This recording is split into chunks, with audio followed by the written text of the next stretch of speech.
What's on, ladies and gentlemen? My name's Ross, I like games, and today I'm a little bit excited. And the reason that I'm a little bit excited is because we've got translations of the upcoming V-Jump promos. Hang on a second, Wossy, what are these about V-Jump promos? I didn't know we were getting V-Jump promos. Well, we've been very busy news-wise over the last few days, and we had very blurry, incomprehensible images of these promo cards, and there was nothing much I could do about them. Now we do have better images of the promo cards, we can talk about them, and we do have two promos that are coming in next month's issue of V-Jump magazine, the July issue if anyone's keeping count. These will of course go along with the Veedramon and Veedramon promos that came around in the May issue of V-Jump. So they took a month off doing promos, though they have shown us all of these reveals over the last few days. Wow, lots of them anyway. Next month they're coming back with promos, and they are Veedramon and our third Yagami Taichi we've already had. Yeah, apparently that dude's coming around again and again. Now, starting off with Veedramon, I should give a shout out to Bobby Hyatt for providing clear images, Clements from the Discord for standardizing the translation text, and Jason Snowjacks for the translations. Lovely dudes, thank you very much. So Veedramon then, what do we see? It is a level 4 Digimon, it is a 6 cost to play normally, 2 cost to evolve, 5,000 power. And if we compare this to some of the other level 4s that we've seen, especially the blue level 4s that we've seen, generally speaking, this is about right. It's got a bit less power, while being a bit more expensive than Grizzlymon, but Grizzlymon you got to pay 2 memory to attack, so that explains that. It is a bit more expensive than Garurumon, but it's also got 1,000 more power and a skill. And it's a bit more expensive than Ikakumon, but again, it's got skills. And this is one of the rare Digimon we've seen so far that actually has an inheritable and a non-inheritable skill. We don't see that very often. Starting off then with the non-inheritable skill, if you have a blue Tamer in play, you may discard 3 cards from the top of your deck, and this Digimon gains 2,000 power until the end of your turn. Oh. Yeah, that's pretty gosh darn good, ladies and gentlemen. Because you see, now you end up as a 7,000 power Digimon. And for what it's worth, right, 6 cost to play, 2 cost to evolve, 7,000 power Digimon, that is good. We would expect a 6 cost for a 7,000 power level 5, but we'd expect you to have to pay 3 to evolve them up. This is very nice. Now, you do have to discard 3 cards from the top of your deck, but as we're going to see from the inheritable skill in a minute, it's not the end of the world. We do have a workaround. But one of the things that interests me is a translation we've got, which I'm fairly sure can be trusted, does not limit it to once per turn. Which means that if you can find a way to attack with this Digimon more than once, you can boost its power more than once. And you might be thinking, wow, come on, Wossy. Do we even have any options of Digimon that can attack more than once? Or let you attack more than once? Yes. Yes, we do. We've got the Garurumon from New Evolution, which when it is played not evolved, one of your Digimon becomes active, which means you then go from a 7,000 power when you attacked to a 9,000 power. Now, worth pointing out, you'd have to discard 3 cards from the top of your deck twice, 6 in total. Worth pointing out, the Garurumon needs to be played, not evolved, which means you're paying 6 memory, which is not particularly cheap. And worth pointing out that this only lasts until the end of your turn, so you're going to a lot of effort to make it a 9,000 power now, but it would still revert to a 5,000 power at the end of your turn, either on your next turn or on your opponent's turn when they were trying to attack you. So there are plenty of downsides, and I honestly don't think you're often going to be stacking this skill, but it's very interesting to me that the skill does seem to stack, and that is kind of beautiful. as it is generally just discarding 3 cards from the top of your deck, giving yourself a 2,000 power boost when you attack, is really quite nice. Because here's the thing. It's got an inheritable skill, which is the first recovery we've seen so far.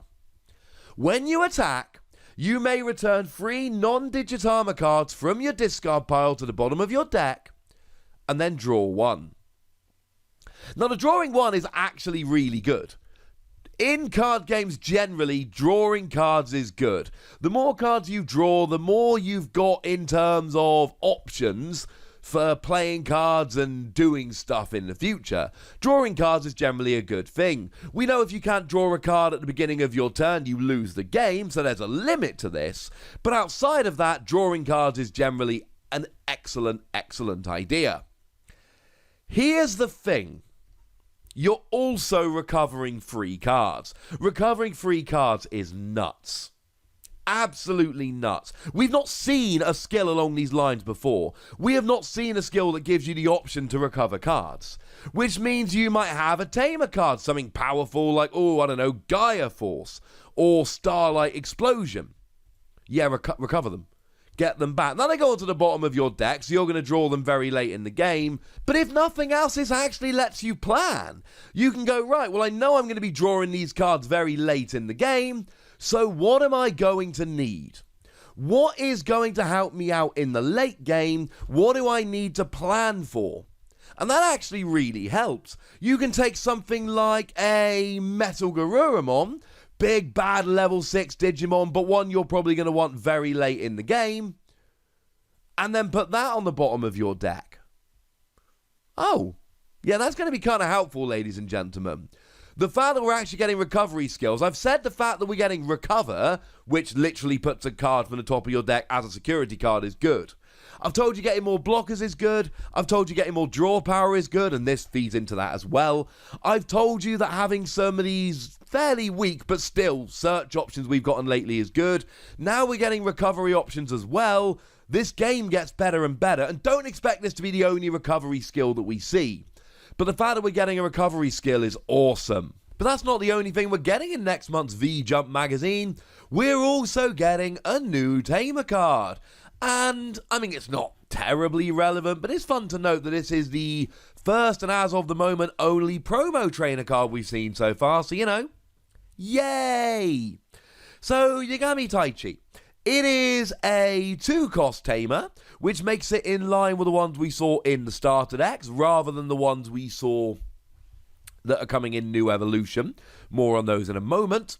And it's actually got 2 skills. Now, as a side note, it's got this same security that every Tamer we've seen so far has. If it comes out as a security card, you just play it without paying the cost. We know that by now. Okay. So it's actually got a variable skill. If you have a Digimon that contains Veedramon in its name, you may put this card into rest mode and activate one of the effects below. Either you draw a card, or you give one of your Digimon plus 1,000 power until the end of the turn. Now, like we said when talking about Tamers yesterday, there is no attacking, blocking, any of that with Tamers. The only reason you have to turn it to rest mode in order to use a skill is to stop you using it more than one time during a turn. By putting it into rest mode, you're basically saying, look, I've used it, I won't use it again, I promise. And this is alright. It's not phenomenal. This is not a phenomenal card. This is fine. I've already said how drawing an extra card is really nice, so being able to always draw an extra card is good. And giving one of your Digimon an extra 1,000 power is good. What is weird, of course, is that this turns it into the Taichi that came in the red starter deck, but that gives all of your Digimon an extra 1,000 power. Now, clearly, when we're comparing the power here, it's a little bit weird that instead of giving all of your Digimon 1,000 power, you're giving one of your Digimon 1,000 power, especially given that they certainly seem to be the same character. Let me know in the comment section if there's some kind of Digimon lore that I'm missing here, but it's interesting that we've now seen the same character come out as both a red Tamer and a blue Tamer, and given the goggles, the colours, the stars on the arms, etc., it seems like they're the same character. But again, let me know in the comments if I'm missing some element of Digimon lore here. So, frankly, I mean, red is the aggressive, let's boost our power colour. Blue is not. But in terms of boosting power, it's not as good. It's just not. What is different, however, is that you can either boost your power or draw a card, and it's that choice that does potentially elevate it against the other Taichi. It only works if you've got a Digimon with Veedramon in its name, but it can be Veedramon or any other kind of Veedramon, as long as Veedramon is in the name. It's another one of those cards, and we've seen this quite a bit with the promos, probably deliberately, that is only going to be for very specific decks. This is not going to be a Tamer that you just randomly chuck into any blue deck whatsoever.